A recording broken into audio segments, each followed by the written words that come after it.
നമസ്തേ പ്രിയമുള്ള പ്രേക്ഷകരെ, നമ്മുടെ ചർച്ച ചെയ്യുന്ന ജ്യോതിഷ വിഷയം ചാരവശാൽ ബുധൻ സ്വന്തം നിജക്ഷേത്രമായ മീനൻ രാശിയിലേക്ക് പ്രവേശിക്കുകയാണ്. ആ മീനൻ രാശിയിൽ പ്രവേശിക്കുന്ന ബുധൻ 20 ദിവസക്കാലമാണ് തൻ്റെ നിജരാശിയായ മീനത്തിൽ നിൽക്കുന്നത്. പക്ഷെ ബുധനെ നിജരാശിയിലാണെങ്കിലും ബുധൻ്റെ ഓരോ മാറ്റവും വളരെയധികം പ്രാധാന്യമുണ്ട്. കാരണം ബുധ ഫലതസ്തു സർവത, ഏത് സമയത്തും ഫലം ചെയ്യുന്ന ഗ്രഹമാകുന്നു ബുധൻ. അതിനാൽ ബുധൻ്റെ ഈ അരിഷ്ടതകൾ, നീചരാശിയിലേക്കുള്ള സ്ഥിതി എപ്രകാരം ശുഭാശുഭ ഫലത്തെ പ്രദാനം ചെയ്യുന്ന വിഷയമാണ് നാം ഇവിടെ ചർച്ച ചെയ്യുന്നത്. ബുധനെ കൊണ്ടാണ് എല്ലാതരം വിദ്യകളും നാം ചിന്തിക്കുന്നത്. വചനം ജ്ഞാനമിന്ദോസ്തനൂജ, വചനം, വാക്ക്, അറിവ്, ഇതൊക്കെ ബുധൻ്റെ കാരക ധർമ്മങ്ങളാകുന്നു.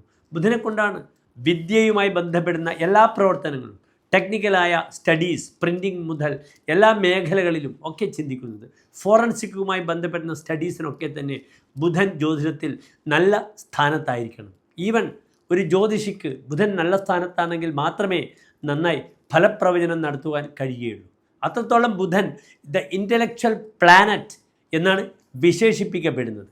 ഈ ബുധൻ അത്രയധികം ദുർബലമായി നീചരാശിയിൽ നിൽക്കുമ്പോൾ എങ്ങനെ ഈ ബുധഗ്രഹത്തെ നമുക്ക് സന്തോഷിപ്പിക്കാം?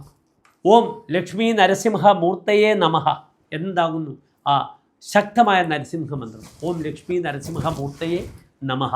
ഉഗ്രം വീരം മഹാവിഷ്ണും ജ്വലന്തം സർവതോമുഖം നൃസിംഹം ഭീഷണം ഭദ്രം മൃത്യുമൃത്യുർ നമാമ്യഹം എന്ന നരസിംഹ മന്ത്രം ഇവിടെ നിർബന്ധമായും എൻ്റെ പ്രിയമുള്ള പ്രേക്ഷകർ ഉരുവിടുക. ബുധനെ കൊണ്ട് ജ്യോതിഷത്തിൽ ശ്രീരാമാദ്യ അവതാര വിഷ്ണുര് ഇതരക്ഷേത്രേഷു ചന്ദ്രാത്മജ എന്നാണ് പറയുന്നത്. വ്യാഴം മഹാവിഷ്ണുവാകുന്നു, ജീവോ നാരായണ. പക്ഷേ ബുധനെ കൊണ്ടാണ് the incarnation of Lord Vishnu, അവതാര ദൈവങ്ങളെ ചിന്തിക്കേണ്ടത്. ശ്രീരാമൻ മുതൽ കൽക്കി വരെയുള്ള 10 അവതാരങ്ങളെയും നാം ചിന്തിക്കേണ്ടത് ബുധനെ കൊണ്ടാണ്. അതിനാൽ പെട്ടെന്ന് ഫലം ലഭിക്കാൻ വേണ്ടി ഞാൻ പ്രത്യേകിച്ച് പറയുക, ഈ ബുധൻ്റെ നീചരാശി സമയത്ത് എൻ്റെ പ്രിയപ്പെട്ട പ്രേക്ഷകർക്ക് നരസിംഹസ്വാമി ക്ഷേത്രത്തിൽ പാനകം, തുളസിമാല, ഭാഗ്യസൂക്ത പുഷ്പാഞ്ജലി അല്ലെങ്കിൽ സുദർശന പുഷ്പാഞ്ജലി വഴിപാടായി സമർപ്പിക്കാവുന്നതാണ്. അവിടെ നരസിംഹസ്വാമിക്ക് മേൽപ്പറഞ്ഞ വഴിപാടുകളൊക്കെ ചെയ്ത് നന്നായി നരസിംഹ മന്ത്രം ജപിക്കണം. ഓം ലക്ഷ്മി നരസിംഹ മൂർത്തയെ നമഃ എന്ന മന്ത്രം. ഏതായാലും ഈ ബുധൻ്റെ നിജരാശിയിലുള്ള മീനൻ രാശിയിലേക്കുള്ള ഈ മാറ്റം 20 ദിവസക്കാലം എപ്രകാരമാണ് ശുഭാശുഭ ഫലങ്ങളെ പ്രദാനം ചെയ്യുന്നത് ഓരോ രാശികൾക്കും എന്നാണ് നാം പരിശോധിക്കുന്നത്.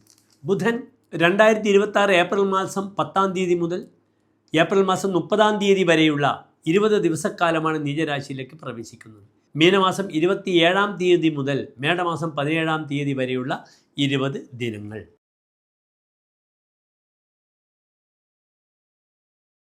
ഇവിടെ ബുധൻ 2 ഭാവങ്ങളുടെ അധിപനാണ്.